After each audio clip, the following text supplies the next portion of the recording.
My name is Ryan. Yes. I'm a good friend of Rick and Soul Survivor, advertised Soul Survivor. How many of you guys had a good time today? Yes. Yes. So have you ever met Rick? Rick Wolf, taking you skydiving or whatever. He always says this, you know, teaching you how to surf is nice, feeding you food, but what we're really all about is Jesus. Come on. So, I'm going to share a little something. I'm an active duty Navy chaplain at Pendleton right now with 1st Marines, with the infantry. And I just want to share with you my heart today. And the Lord gave me this illustration. Any of you watch UFC?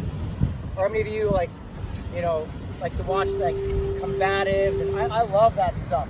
So the Lord gave me this vision. Like, imagine life was like this. Like I'm in an octagon, right? Here's this big octagon, and big octagon over here. Okay, and I'm in this thing. I'm in the fight of my life, and this one enemy comes.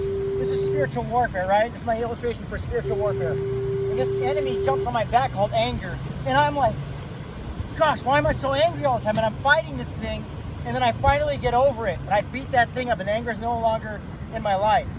And then I'm here, and then another enemy jumps on me. It's called bitterness, telling me to be bitter at people and saying that person's an idiot, or you should be mad at them. And I'm like, I don't want that. This thing's like on my back, and I slay it down, and I get rid of that enemy.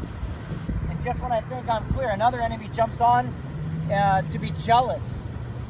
And then I'm jealous, and I want what somebody else has, and I look at their uniform, and I wish I had what they have, and I wish I had rank what they had, and then I get rid of that thing, and then another one comes. Anybody ever feel like this range of emotions, like an anger coming in out of nowhere, and the bitterness and the jealousy? And then when you think you get over one, something else comes, and another addiction comes. Well, I found out in this octagon, my problem isn't really that these enemies are attacking me. It's that there's these gates that are open that are letting them in.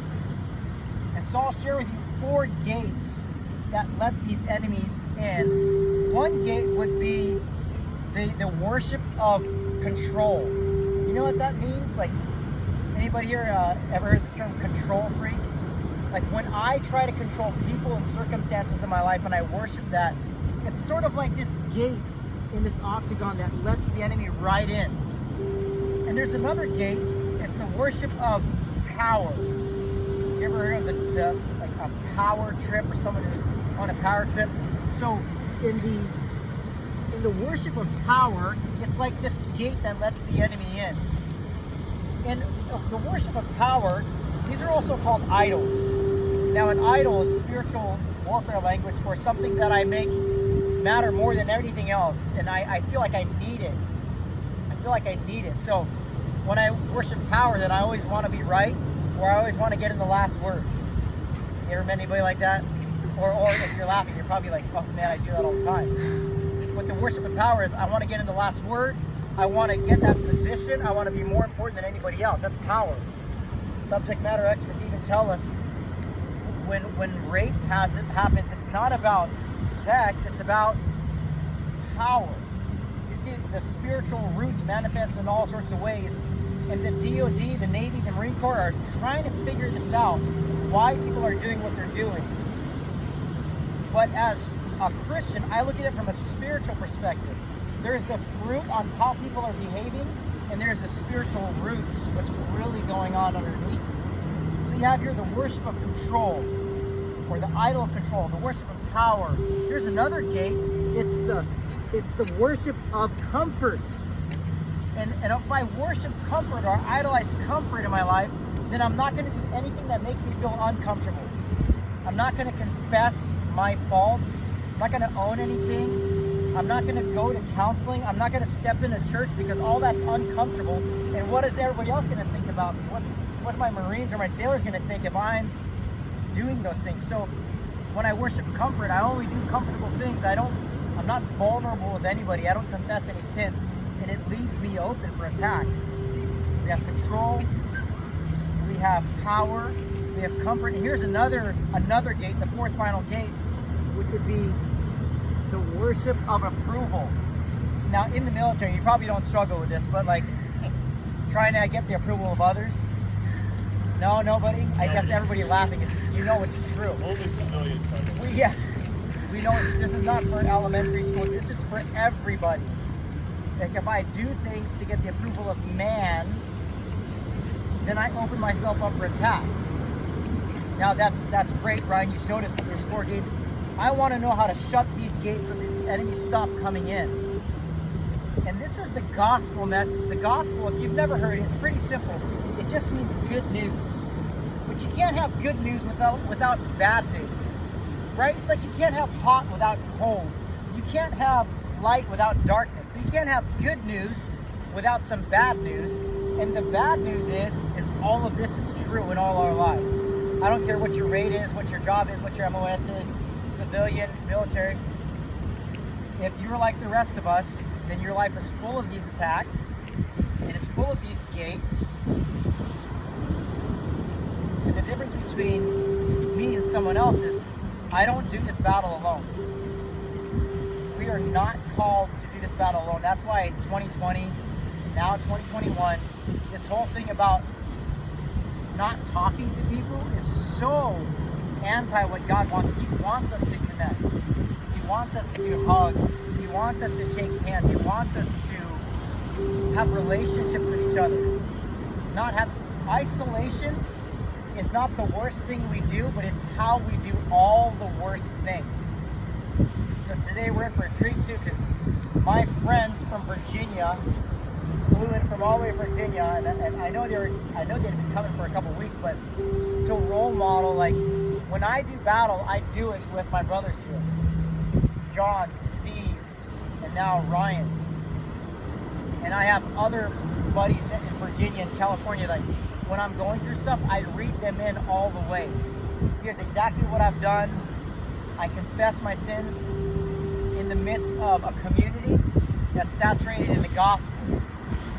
So the bad news is this, right? The good news is there's this person that came named Jesus who actually really lived, and he really died, and he really resurrected, which is John's very first words when I first time I ever met you, brother. I was putting on my trunks, I was surfing in Virginia, and Steve says, "Do you know Jesus?" And I go, "Yeah." He's like one of my best friends. And then John yells from the other side of the car as he has his board shorts on too. He goes, "Hallelujah! You know it's Jesus." And he walked over to me and he said, "Jesus is a real man, really lived, really died, and he really lives on the throne." And I'll never forget that, brother. And we just started doing battle ever since. We prayed on the beach, we sang together on the beach, and people are looking at us. That's what we offer to you as well, is to not do life alone.